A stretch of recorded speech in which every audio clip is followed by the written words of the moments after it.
Assalamualaikum warahmatullahi wabarakatuh. Apa kabar anak-anak ibu semuanya? Alhamdulillah sehat ya. Ibu doakan semoga kalian semua sehat selalu dan selalu bahagia. Amin. Masih ingat dengan ibu? Ya, berjumpa lagi dengan Ibu Elit Sismayanti. Pada pertemuan kali ini, Ibu akan membahas tentang persebaran flora dan fauna di Indonesia dan di dunia. Materi ini sudah termasuk dalam bab 2 pelajaran geografi di kelas 11 IPS semester ke-1. Oke. Kompetensi dasar. Kompetensi dasar pada materi ini dilihat dari nilai pengetahuan, yaitu menganalisis sebaran flora dan fauna di Indonesia dan di dunia berdasarkan karakteristik ekosistem. Dan untuk penilaian keterampilannya, yaitu membuat peta persebaran flora dan fauna di Indonesia dan di dunia yang dilengkapi dengan gambar hewan dan tumbuhan endemik. Oke. Kegiatan pembelajaran pertama yaitu faktor persebaran flora dan fauna. Karena materi kita pada kali ini sangat banyak sekali berkenaan dengan persebaran flora fauna di dunia dan di Indonesia. Tapi sebelum pembahasan semuanya, Ibu akan membahas satu persatu dulu agar memahaminya. Jadi pertemuan kali ini Ibu akan membahas tentang faktor persebaran flora dan fauna. Oke. Tujuan pembelajarannya, setelah mempelajari materi kegiatan pembelajaran 1 ini, peserta didik diharapkan dapat menganalisis faktor persebaran flora dan fauna di dunia.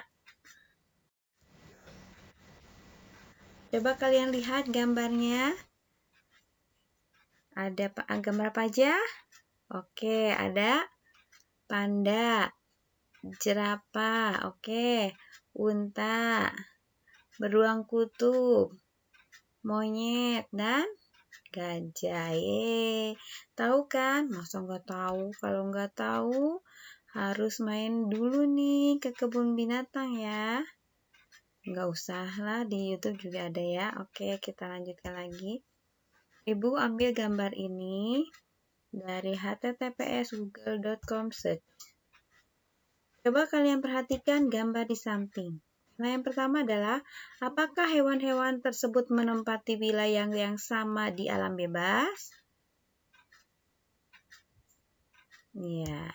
Yang kedua, mengapa demikian? Nah, dari pertanyaan tersebut, untuk lebih jelasnya, silakan pelajari materi berikutnya. Oke.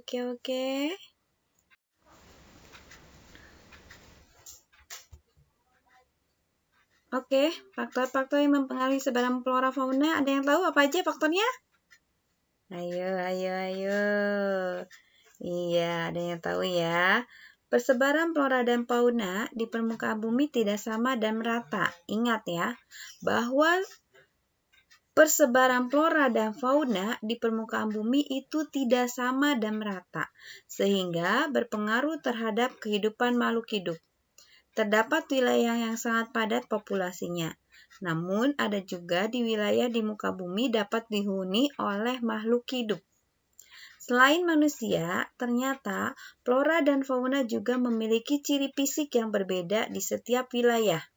Bisa kalian lihat ya, ciri fisik manusia antara orang Indonesia dengan orang Jepang. Itu bisa dilihat dari kulitnya, putih atau sawo matang, kemudian mata dan sebagainya. Maka dari itu, flora dan fauna yang ada di muka bumi juga sudah pasti tentu berbeda. Banyak sekali hewan dan tumbuhan yang hanya bisa ditemui di satu tempat dan tidak ada di tempat lainnya. Itulah yang menyebabkan persebaran flora dan fauna tidak merata di permukaan bumi. Kenapa bisa tidak merata? Karena ada faktor-faktornya, yaitu faktor dilihat dari faktor iklim atau dikenal dengan klimatik. Yang kedua ada faktor edafik atau dikenal dengan tanah. Yang ketiga ada faktor fisiografis atau relief bumi. Dan yang terakhir ada faktor makhluk hidup atau biotik. Oke. Faktor iklim. Iklim merupakan salah satu faktor dominan yang mempengaruhi sebaran flora dan fauna. Daerah-daerah yang memiliki iklim yang ekstrim atau dikenal dengan iklim kutub akan memiliki jenis flora dan fauna yang lebih sedikit spesiesnya dibandingkan di daerah khatulistiwa atau ekuator, memiliki keragaman yang tinggi. Faktor iklim yang mempengaruhi sebaran makhluk hidup diantaranya ada, suhu udara ya. Ada yang tahu suhu udara? Ya. Suhu udara berbeda di setiap wilayah di permukaan bumi. Kenapa? Hal ini disebabkan oleh faktor sudut datang sinar matahari, letak lintang, jarak atau lokasi daratan terhadap laut, ketinggian tempat, dan penutupan lahan oleh tumbuhan. Kondisi suhu udara ini sangat berpengaruh terhadap kehidupan tumbuhan dan hewan. Karena jenis spesies tertentu memiliki persyaratan terhadap suhu lingkungan yang ideal atau suhu optimum bagi kehidupannya. Wilayah-wilayah yang memiliki suhu udara yang tinggi, yang tidak terlalu ekstrim atau dingin panas merupakan tempat yang sangat baik pada kehidupan organisme baik tumbuhan, hewan maupun manusia. Sebab keadaan suhu yang terlalu tinggi maupun terlalu rendah merupakan salah satu penghalang dalam kehidupan makhluk hidup. Bisa kalian lihat gambar di samping, ini merupakan gambar sebaran flora menurut garis lintang. Di daerah tropis itu ada hutan hujan tropis, hutan musim, padang rumput, daerah berpohon jarang, dan padang pasir. Kemudian di daerah sedang ada daerah berpohon jarang, padang rumput, capera, padang pasir. Di subarktik ada taiga dan di arktik ada tundra. Oke. Ya, kita lanjutkan. Di sini juga ada gambar sebaran vegetasi secara vertikal, di mana daerah panas itu ketinggiannya 0 sampai 600 meter, bisa ditanami oleh padi dan tebu. Oke. Kemudian di atas daerah panas ketinggian 600 sampai 1500 itu ada daerah sedang. Tumbuhannya apa saja yang tumbuh di daerah sedang? Tembakau, kopi, dan coklat. Selanjutnya, ketinggian di atas 1.500 meter sampai 2.500 meter termasuk daerah sejuk. Tumbuhan yang bisa tumbuhnya adalah kopi, teh, kina, dan sayuran. Lebih dari 2.500 meter termasuk ke dalam daerah dingin, yaitu tidak ada tanaman budidaya. Kenapa? Karena suhunya yang terlalu dingin, bisa mencapai minus derajat Celcius. Oke.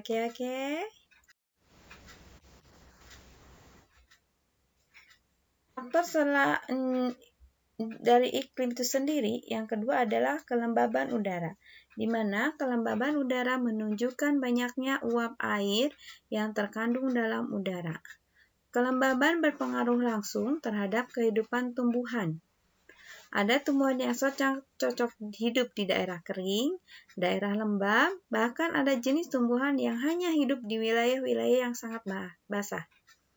Berdasarkan tingkat kelembaban lingkungannya, tumbuhan dapat dikelompokkan atas yang pertama dikenal dengan xerophyta.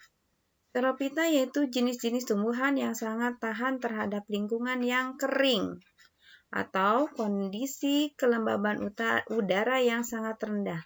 Contohnya adalah kaktus, yaitu berarti di daerah padang pasir, ya. Yang kedua dikenal dengan mesophyta, yaitu jenis tumbuhan yang sangat cocok hidup di lingkungan yang lembab, tetapi tidak basah. Ingat, yang lembab tetapi tidak basah seperti anggrek dan cendawan.